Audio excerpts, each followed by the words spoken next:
Downtown this evening when I heard music echo through the night. So I started running so I wouldn't be too late. In the neon light, with the music on reveal through the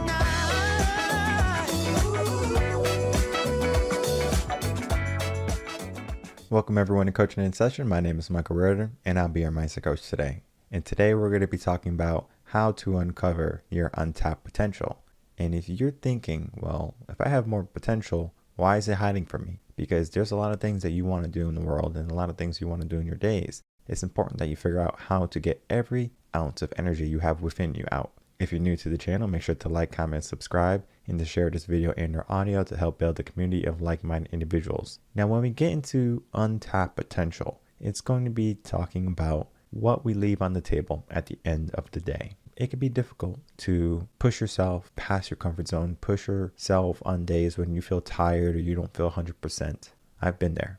But you have to give yourself a routine. You have to give yourself a determining factor that no matter what, that mindset, no matter what, I'm going to come out on top. I'm going to be able to give every little bit of what I have. That's not to say you don't take breaks.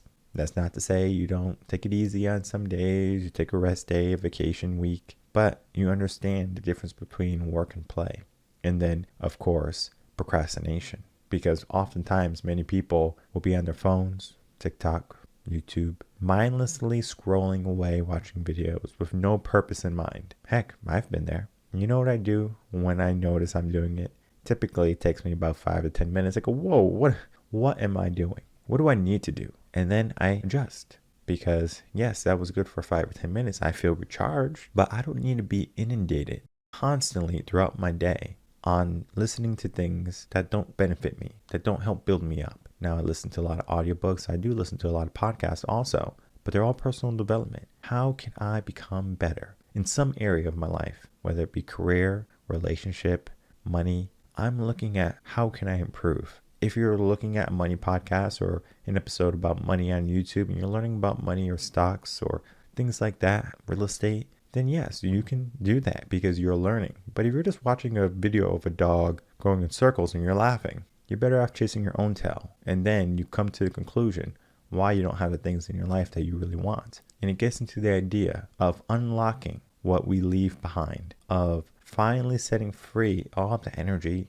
all of the abundance, all of the progress that we can make in our days. And we're going to be talking about that most recent blog right now and learning how to untap our fullest potential.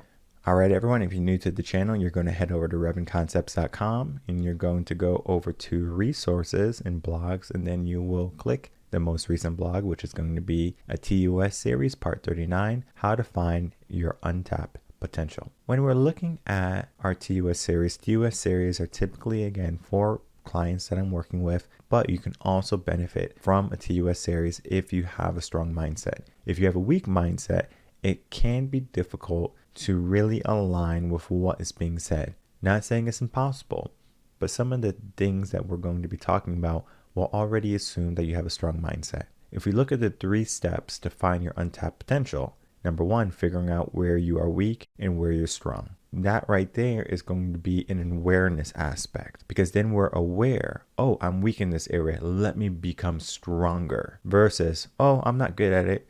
That's just who I am. That's just how I am. That's just my circumstances. I'm not tall. I can't dunk.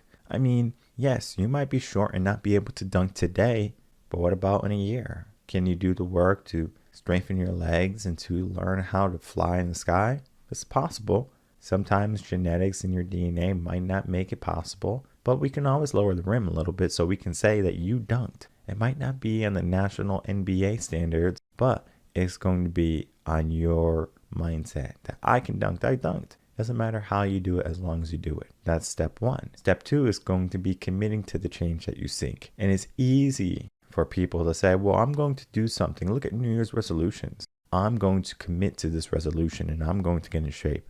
I'm going to read all these books. I'm going to get all this money. But guess what happens typically for New Year's resolutions? Typically people burn out by April, maybe March. So that means within 3 to 4 months, people have already given up on their resolutions. Why is that? mindset. We can see that these steps are for people who are already in a strong mindset. And then looking at that final third step, learning when to rest and when to push. There's a huge benefit of knowing when you have something left in the tank and knowing when you're at that point of burnout. And I always tell people, if you can prevent burnout, do so, because the last thing you want in your life is burnout. And sometimes people get there unconsciously where they finally realize like, okay, I'm tired, I'm unhappy, and it's burnout. So getting out of that burnout, not allowing it to happen is important. All of these steps are going to start to lead us into learning how to untap our potential. And those 3 steps, again, just in concise order. Step 1, figure out where you are weak and grow strong. Step 2, commit to the change you seek. And step 3, learn to rest and when to push. And in this article, in this blog, you're going to be able to look at all of those different steps, and then you're going to be able to break each step down. So figuring out where you're weak, where to get strong, committing to the change that you want, and learning how to rest and when to push and what that entails. And we're going to be taking a different direction in the podcast because I always talk about the same topic, but in a different viewpoint than what the blog talks about. The blog is a great resource for you to get these 3 steps and really get them down packed so you can learn how to untap your potential. But today I want to talk about, why do you think people leave their untapped potential on the table? And then, of course, giving you some quick tips and some surefire ways to become more just in your day today. So when we look at ourselves, there's going to be a certain amount of energy we have every single day. You might think that, oh, I can do all of these different things, and by the time the end of the day is going to come, I'm going to have accomplished everything. Well, that's a nice fantasy, right? We live in reality though, because you might not be able to get everything you want done. That is why we give ourselves plans for the future. There's a 1-year plan, a 5-year plan, a 10-year plan. You're not going to say, well, I want to climb Mount Everest in 1 minute. It's going to be a journey. It's going to be a trek, and it's going to be difficult. You can take the easy route and just take a helicopter up there, but where's the sense of accomplishment? It's not there. You didn't climb Mount Everest. You were flown onto the top of it. And sometimes in life, we have to go through those challenges, those struggles, and it helps us understand where we're strong and where we're weak. And sometimes in life, we fail to see our weaknesses. We might know what we're good at. We might know what we like. We might even know what we want. But do we know what we need? Do we know how to get it? And oftentimes, many people have some type of idea of how to get it. They might have read a book or saw a friend or listened to a podcast. But do they really know that they're leaving more in the tank every single day? Because if they did, wouldn't you think that many people would push themselves a little bit more, rather than just kind of falling into the monotony of a day-to-day schedule? Because the day-to-day schedule that we give ourselves is often filled with holes. It's filled with areas that can benefit from some improvement, from some type of coaching. Think about your mornings. What do you do in the morning that is extremely effective? And what do you do in the morning that's extremely ineffective? You might wake up in the morning and hit the snooze button. Extremely ineffective. Now, you might wake up in the morning, jump right out of bed, and you're going to the gym, or you're going into the kitchen, cook breakfast for the kids, or make a pot of coffee, right? You're doing action immediately versus, well, I'm going to give myself 5 more minutes, 10 more minutes, 15 more minutes. Because in that right, you are wasting time. That right there, those 15 minutes, it might not seem like a lot.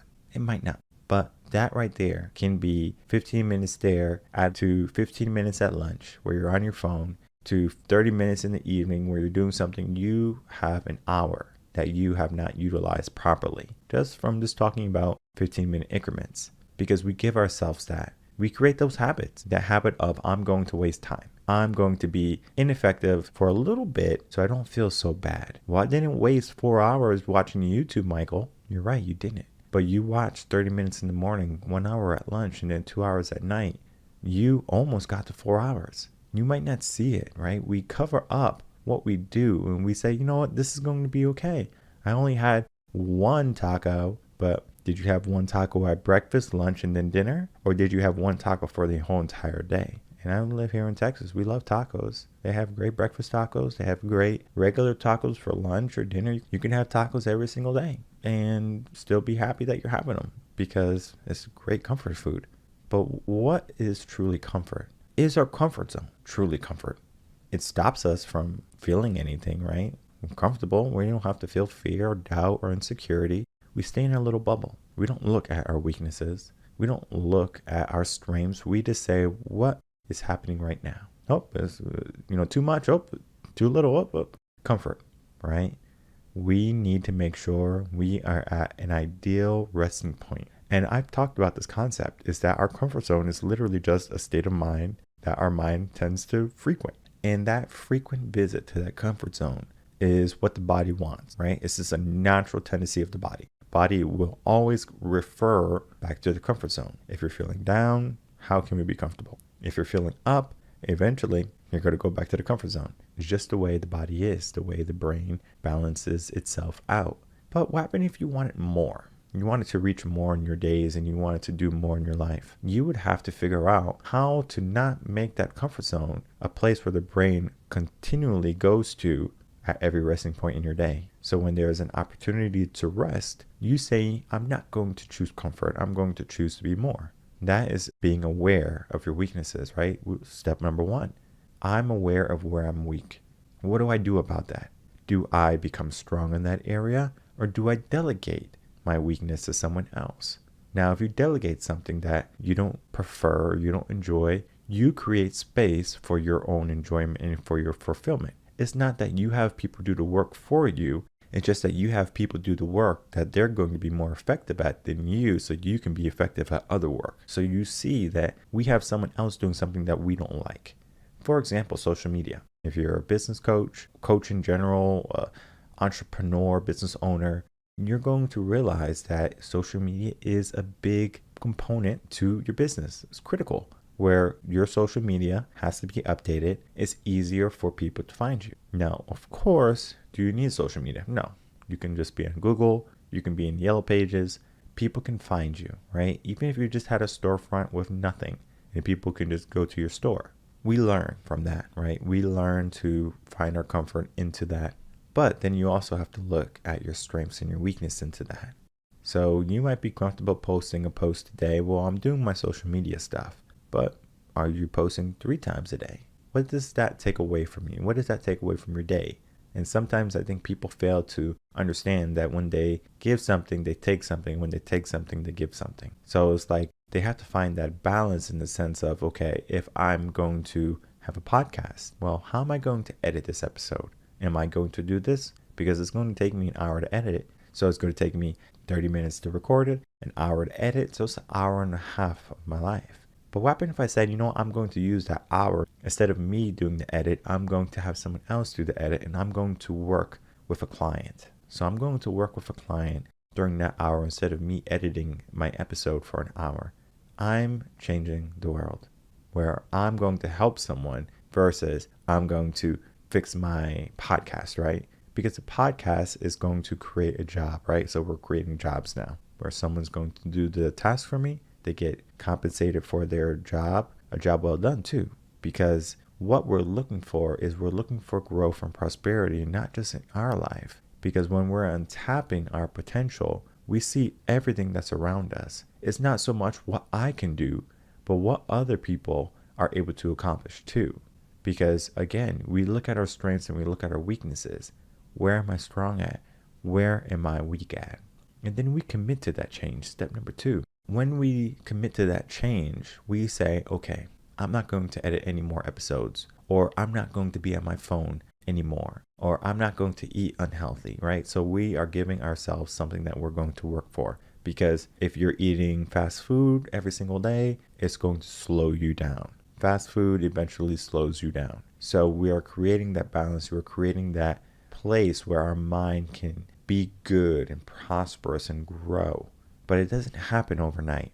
We have to commit to that change. And that change is every single day. Every single day we have to commit to what we said we were going to do, to what we should be doing. And it's difficult for many people to say, you know what? I want to commit to this and I'm going to keep on committing and I'm going to push and I'm going to make sure I don't stop.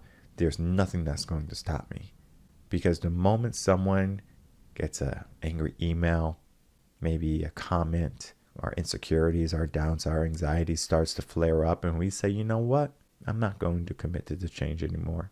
It's too hard, because change is hard. Change is a lot of work. I'm not going to sit here and saying that change is easy and that you can just untap your potential by easily following these 3 steps. It's going to take some effort on your end, especially if you have created poor habits, because those habits have to be changed. Sometimes we're in the habit of waiting for New Year's resolutions, and guess what happens? In 3 months, you're not going to be doing the task you said you were going to be doing. And it doesn't even matter if you did it on New Year's, if you did it in July, because you're going to realize that you don't complete things all the way through. Similar to how if you're having a hard time completing things and committing, how much more do you think you can do in a day? My gamble or my bet is that you can do a lot more. There's going to be a lot of wasted time. And one of the things I do for many of my clients is I help them figure out how much time they're wasting. How much time do they have? Because you will hear everyone say this excuse: oh, there's no time. I don't have any time. You might not have time. It's very true that it could be the case. Maybe you're a parent. Maybe you have your own company. Or maybe you're both. And it's difficult to find the time to do the things you want. But you need to figure out what amount of time are you going to delegate to anything that you put into your life. How many hours of work you want to do a week. Typically, people put in 40. Your 40-hour work week. And then after, they have all the rest of the day to do whatever they want. So that means they have 8 hours to work a day. That means they have 16 hours left a day. Okay, well, let's say you sleep for 8 hours, right? It's recommended you sleep for 8 hours, maybe more, maybe less, right? So we're just going to recommend 8 hours of sleep, right? So that means you have 8 hours in your day to figure out what the heck you're going to do. 8 hours is already consumed by work from your employer. Then you have 8 hours that's going to be for sleeping. And then you could have 8 hours that you can do something else with. What do you do with those 8 hours? Write that down right now. You can pause the episode and you can write down the things that you want to do in those 8 hours or you should be doing in those 8 hours. You're going to learn how quick you either do them or you don't do them, all right? Maybe add another component later on. What would you like to do, right? So look at the things you do, look at the things you want to do, and then look at the things you wish you can be doing. Because there's going to be a difference in between things that you want to do and wish you could be doing. For example, the brain is going to tell you what's realistic and what's not realistic. That's the thing about mindset. That's the thing about the limiting beliefs that we were given. Our brain is going to cap us somewhere, right? Our dreams, our fantasies are often replaced by reality. So we don't dare to defy the odds of the world or what we believe. We kind of just stay into a lane, right? Our comfort zone again. What's possible? Well, whatever's possible is whatever you believe is possible. Oftentimes we say something is not impossible, so we already lose that battle. There is no impossible. There's only someone who's not willing to do it. So you have to ask yourself, are you willing to do it? And then you get to that point, step number 3. If you are willing to do it, what are you willing to sacrifice? What are you willing to gain? You can gain everything. But you have to give up something, because during those 8 hours, right now, you might spend family time. You might be watching a lot of Netflix, a lot of movies. You might be hanging out with friends, going to the bar. You might have to lose something. But what do you gain in the end? Is it going to be the things that you are already doing, right? You already have that life. Is it going to be the things that you want? So maybe you're giving up a little bit of those 8 hours. Or is it going to be something that is so far-fetched and you're like, I can never do this, because you're not confident, because you're not courageous, because your mindset is not aligned with going after and pushing yourself to the brink.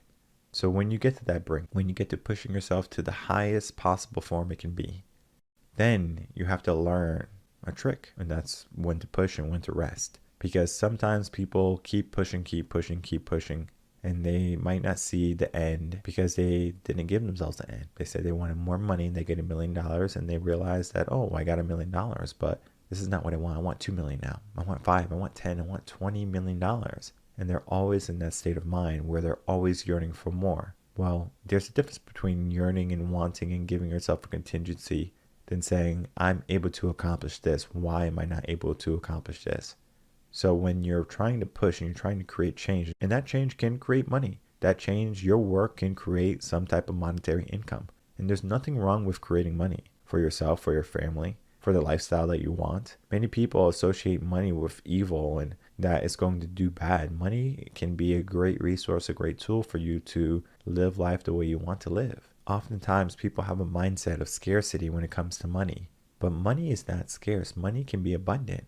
And the only thing that you have to do or begin to do is understand that you have more to give, untapping into your potential. This blog, How to Find Your Untapped Potential, is going to be a great resource, especially if you have a strong mindset already, to find out how you can untap your potential. How can you unlock your limitlessness mindset, your limitless goals? You have the ability to create something wonderful. You have to figure out how to do that. And this blog is a great starting point for anyone, especially clients who have a strong mindset, for people who might be coaches right now listening to this and they have a strong mindset too. This blog is going to be that starting point for you. It might be the end point for you too, where it's finally that last piece of the puzzle where you're able to say, all right, now I know what I need to do. Become aware of making the changes that you need to make. Oftentimes people, they get into this idea of they don't know exactly what they should be doing, so they don't do anything at all. When we have the answers right in front of us, you don't have to find the solution to the problem. Sometimes the solution is within the problem. Sometimes the problems that we give ourselves are just a fake reality, and we really have to take ownership rather than pass off the blame due to circumstance or due to an unknowingness of what's possible and what's not possible. So all in all, when we're trying to untap our potential, we're trying to figure out how we can make our life better, right? How can we make sure that we're giving every little bit of ourselves each and every day? In the beginning, it might not be as intuitive and as simple, because we might say, I'm going to start small. In the morning, I'm not going to hit my snooze button. We created some time. Then you can implement different things that you can do in the day versus some of the things that might not be impactful into reaching a higher state of being or state of self. So for example, if you come home after your 9 to 5, what are you doing? Especially if you don't have a family. Because if you have a family, you might have to go to soccer practice, you might have to cook dinner. There's many things that are associated with family and things that you have to do. And there's going to be many things that are going to be associated with that title of family man or family woman that have to be taken care of. And we're not going to belittle that, right? We're going to say, well, let's do the best we can. How many hours do we have left after that task, after that duty? And then we figure out what we do. You might have to recharge for 5 minutes or 10 minutes, maybe 30 minutes most, where you're doing something that fulfills you. But then you also have to ask yourself, is that fulfillment creating betterment too? Sometimes people will go on and again, watch a video that doesn't create any betterment. It might create some type of rest for them, but it doesn't create betterment. One of the things I do, especially in the evening times, is I open up a book. I have plenty of books that I like to read. If for some reason I don't want to read, or if my kid is sleeping and I'm not able to turn on the light, I'll listen to an audiobook. I have a headset. I can put my earbud in my ear and I can listen to the audiobook. I'm spending time with him, but I'm also spending time on becoming better. We all have more to give in each of our days. Oftentimes people don't realize how much more they have to give into their days, so they choose to ignore it. Well, I'm telling you to pay attention, to untap that potential, and then start to see the limitless possibilities that can happen for yourself, for your family, just because you follow these 3 steps. And those 3 steps are, again, to find where you're weak and become strong, commit to the change, and learn to rest and when to push. Doing those in that order are going to help you find your untapped potential and then really dive into it. Of course, there's going to be the idea of habits, the idea of purpose, passion, gift. But again, all that should be already settled, especially in a tune-up series. That means you already have the mindset of someone who's going to do something amazing in their life. You're just not there yet. You just need that little push. This blog can be that little push. This blog can be that key that finally opens up the door that was stopping you from moving ahead. You make the changes that you want for yourself in your life, and you can unlock all the wealth and all the possibilities just by untapping your potential. My name is Michael Rearden. I'm a mindset coach. If you have any questions, you can email me coachinginsession@gmail.com, and I will see everyone on the next episode of Coaching in Session. Until then, everyone, take care.